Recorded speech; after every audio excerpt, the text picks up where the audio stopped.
చూస్ country delight, live better. ఇప్పుడే country delight app ని download చేసుకోండి. నమస్తే, నేను విజయ్. మన చిరకాల ప్రత్యర్థి దేశమైన పాకిస్తాన్తో ఆసియా కప్ ఫైనల్లో ఇండియా తలపడబోతుంది. 41 సంవత్సరాల తర్వాత ఫైనల్ మ్యాచ్లో ఇండియా పాకిస్తాన్తో ఆడబోతుంది. అయితే ఈ మ్యాచ్లో ఎవరు గెలిచే ఛాన్సెస్ ఎక్కువగా ఉన్నాయి? జ్యోతిష్య శాస్త్రం ఏం చెబుతుంది? ఇండియా గెలుస్తుందా లేదంటే పాకిస్తాన్ గెలిచే అవకాశాలు ఏమన్నా కనిపిస్తున్నాయా? ఎస్, మాట్లాడదాం. ప్రముఖ జ్యోతిష్య పండితులు కృష్ణమాచార్యులు గారు ఆన్లైన్లో ఉన్నారు. నమస్తే అండి గురుగారు. ఎవరు గెలిచే అవకాశాలు ఉన్నాయి? జ్యోతిష శాస్త్రం ఏం చెబుతోంది? శివాయ బ్రహ్మణే నమ, వీర బ్రహ్మేంద్ర స్వామినే నమ, మాతా గోవిందమాంబా సమేత వీర బ్రహ్మేంద్ర స్వామినే నమ, భద్రకాళీ సమేత వీరభద్రేశ్వర రక్ష రక్ష, జై వీర బ్రహ్మ, జై గోవింద బ్రహ్మ. వచ్చినటువంటి ఫలితం 4. ఇది రాహు సంబంధమైనటువంటి ఫలితం.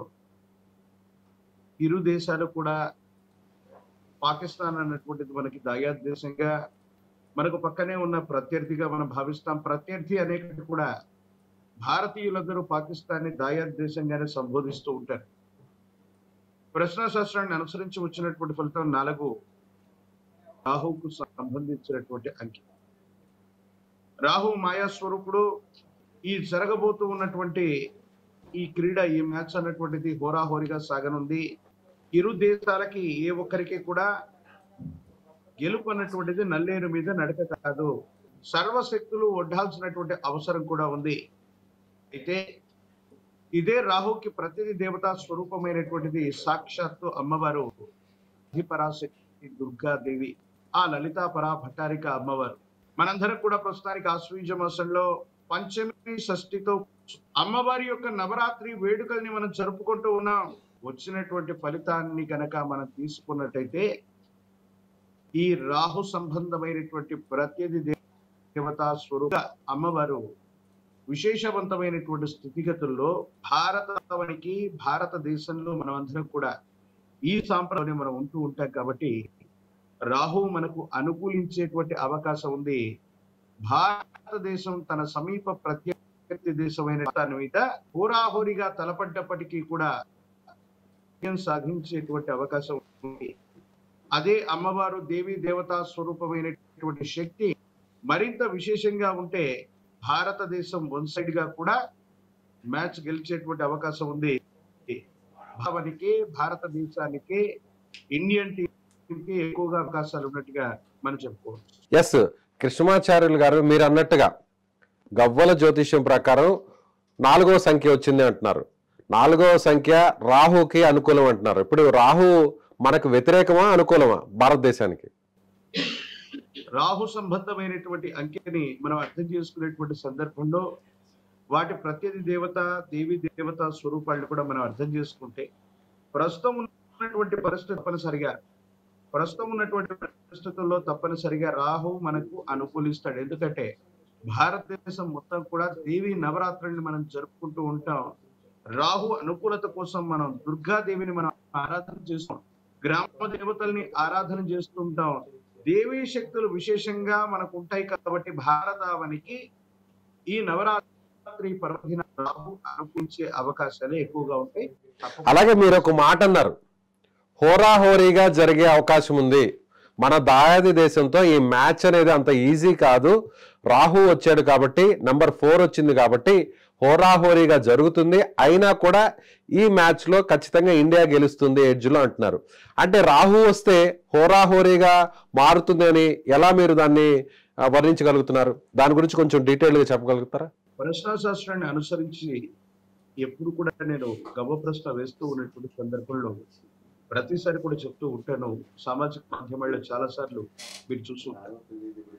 కేవలం ఈ మ్యాచ్ కు సంబంధించినటువంటి అంశాలే కాదు, ఎన్నో జ్యోతిష్యపరమైనటువంటి, రాజకీయపరమైనటువంటి గెలుపోటములు భారతావనిలో చాలా రాష్ట్రాలకు సంబంధించిన గెలుపోటములన్నింటినీ కూడా కృష్ణమాచార్య గవ్వ ప్రశ్న ద్వారా ముందే చెప్పాడు. నేను ప్రశ్న వేసి చెప్తూ ఉంటాను. రాహు సంఖ్య అయినటువంటి 4 కానీ, కేతు సంఖ్య అయినటువంటి 7 కానీ కొన్ని ప్రత్యేకమైనటువంటి ఫలితాలని అవి నిర్దేశన చేస్తూ ఉంటాయి.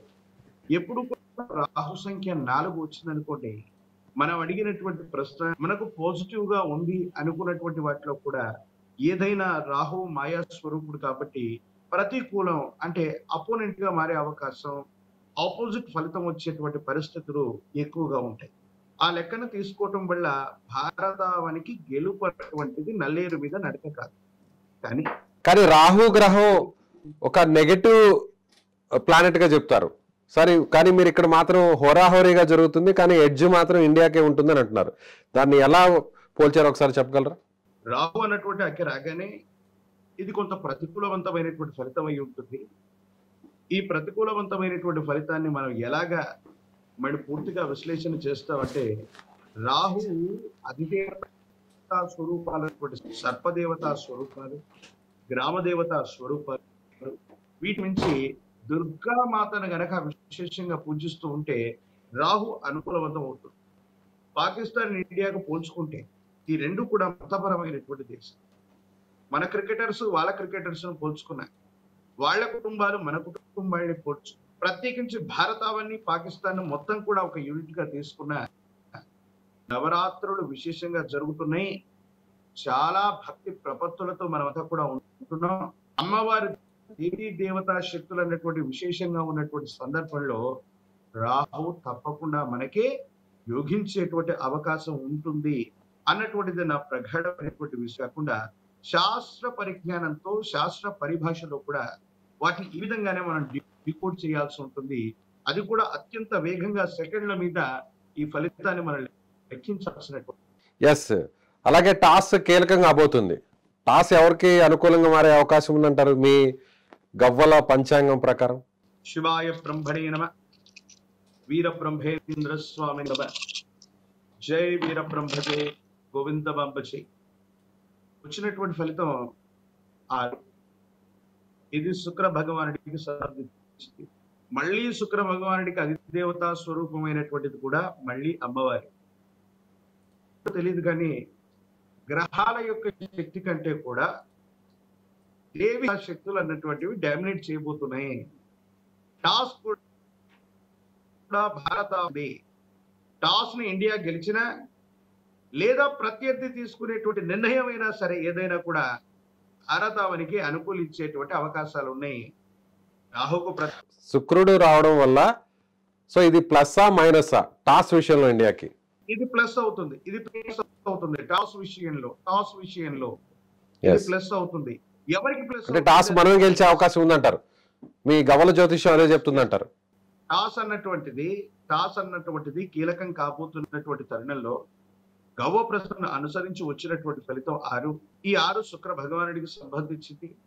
శుక్రుడికి మళ్ళీ అధిదేవతా స్వరూపాలుగా ఇంద్రాణి, ఇంద్రుడి యొక్క రాణి లేదా సచీదేవి, ఐశ్వర్య లక్ష్మి, అదృష్ట లక్ష్మి, ఈవిడ కూడా అమ్మవారి మళ్ళీ. సో ఈవిడ్ని కూడా మనం ఈ విధమైనటువంటి రూపాల్లో కొలుస్తూ ఉంటాం, భావన చేస్తూ ఉంటాం. సో ఏది ఏమైనప్పటికీ కూడా టాస్ గెలిచేటువంటి అవకాశాలు చాలా ఎక్కువగా ఉంటాయి. ప్రత్యర్థి తీసుకునేటువంటి నిర్ణయం అయినా మనకు అనుకూలించేటువంటి అవకాశం ఉంది. ముమ్మాటికి టాస్ విషయంలో కానీ మ్యాచ్ యొక్క మొత్తం ఫలితం కానీ అమ్మవారి దేవీ దేవతా శక్తుల యొక్క అనుకూలత వల్ల రాహు వచ్చిన శుక్ర భగవానుడి యొక్క స్థితిగతులైన అంటే మరింత లక్ని తీసుకురాబోతున్నాయి. గురుగారు, ఈ విషయంలో చాలా సున్నితమైనటువంటి విషయం ఇది. యావత్ దేశం అంతా కూడా క్రికెట్ అభిమానులందరూ కూడా ఖచ్చితంగా ఈ మ్యాచ్ కోసం అందరూ కూడా 1000 కళ్ళతో ఎదురు చూస్తున్నారు. అందరూ కూడా ఏకపక్షంగా ఇండియా మ్యాచ్ గెలవాలని కోరుకుంటున్నారు. ఆ దిశగానే ఇప్పుడు వరకు కూడా మనం పాకిస్తాన్ని ఈ సిరీస్లో 2 సార్లు చిత్తుగా ఓడించాం. ఇప్పుడు 3వసారి ఫైనల్కి వచ్చాం. అయితే మీరేమంటున్నారంటే నెంబర్ 4 వచ్చింది కాబట్టి మ్యాచ్ రిజల్ట్ విషయంలో కాస్త టఫ్గా మారుతుంది, అయినా కూడా ఇండియా గెలుస్తుంది అంటున్నారు. అలాగే టాస్ విషయంలో మీ గవ్వల పంచాంగం జ్యోతిష్యం 6వ నెంబర్ వచ్చింది, శుక్రుడు వచ్చాడు కాబట్టి టాస్ని ఇండియా గెలుస్తుంది అంటున్నారు. మీరు చెప్పిన వాటిలో ఏదన్నా తేడా జరిగితే కింద కామెంట్స్లో మాత్రం చాలా మంది కూడా నెగిటివ్గా కామెంట్స్ ఇచ్చే అవకాశం ఉంది. సో మీరు ఖచ్చితంగా దీనికి కట్టుబడి ఉంటారా? జగద్గురు శ్రీమద్ విరాట్ పోతులూరి వీరబ్రహ్మేంద్ర స్వాముల వారి యొక్క దివ్యమైనటువంటి ఉపాసన ఫలితంగా మాకు సిద్ధించినటువంటిదే ఈ ప్రశ్న జ్యోతిష్యం. గురుదేవుల యొక్క అనుగ్రహంతో ఇప్పటికే కృష్ణమాచార్య ఎన్నో రకాలైనటువంటి సంచలనమైనటువంటి జ్యోతిష సంబంధమైనటువంటి వ్యాఖ్యల్ని చేసి ఉన్నారు. ఆపరేషన్ సింధూర్ విషయంలో కూడా ఇదే సామాజిక మాధ్యమం మీద ఇదే ఛానల్ నుంచి కూడా నేను మాట్లాడినటువంటి అంశాలు కూడా మీరు చూడొచ్చు. 6 అంటే 6 రోజులు లేదా 6 సంఖ్య కలిగినటువంటి మాసంలోపు యుద్ధానికి సంబంధించి అంటే అది క్రికెట్ ని మించినటువంటిది అతి సున్నితమైనటువంటి అంశం. అలాంటి విషయాలతో పాటు ఉభయ తెలుగు రాష్ట్రాలు చాలా స్టేట్స్ లో జరిగినటువంటి అనేక రకాలైన ఎన్నికల గురించి కూడా నేను మాట్లాడాను. ఒకవేళ నా జ్యోతిష్యం నిజమైతే అది వీరబ్రహ్మేంద్ర స్వాముల వారి యొక్క దివ్యమైనటువంటి ఉపాసన ఫలితంగా ఆ ఘనత వారికి దక్కుతుంది. ఒకవేళ ఏదైనా సరే తేడా వచ్చిందంటే అది నా పరిజ్ఞాన లోపమే తప్ప వేరొకటి కాదు.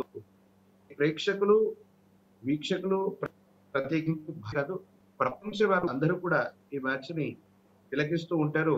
వచ్చినటువంటి కామెంట్స్ ఒకవేళ ఈ జ్యోతిష్ శాస్త్రం అన్నటువంటిది నిలబడాలి, అది వాస్తవం అవ్వాలని నేను కోరుకుంటాను. వచ్చినటువంటి కామెంట్స్ విషయంలో నేనేమీ పట్టించుకోను. నా జ్యోతిష్యం వాస్తవం అవుతుందని, వాస్తవం అవ్వాలని నేను రైట్ అండి, థ్యాంక్ యూ, నమస్కారం. సో ఇది కృష్ణమాచార్యులు. సో ఆయన చెప్తున్నారు, జ్యోతిష్య పండితులు, గవ్వల జ్యోతిష శాస్త్రం గురించి చెప్పేటువంటి కృష్ణమాచార్యులు గారు ఖచ్చితంగా India Pakistan match one side కాదు, ఎందుకంటే కాస్త గ్రహాలు కూడా ప్రతికూలంగా ఉన్నాయి కాబట్టి హోరాహోరీగా మ్యాచ్ జరుగుతుంది. అయితే టాస్ మాత్రం ఇండియానే గెలుస్తుంది, అలాగే మ్యాచ్ కూడా ఇండియానే గెలుస్తుంది, ఎడ్జ్లో గెలుస్తుంది. మ్యాచ్ మాత్రం హోరాహోరీగా జరిగే అవకాశం ఉందని ఆయన చెప్తున్నారు. మీరేమనుకుంటున్నారు? రేపు జరిగేటువంటి match, India Pakistan final match ఎలా ఉండబోతుంది?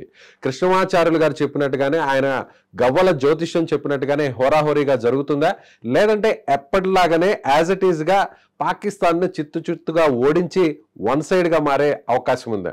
మీ అభిప్రాయాన్ని కామెంట్ రూపంలో తెలియచేయండి. Thank you.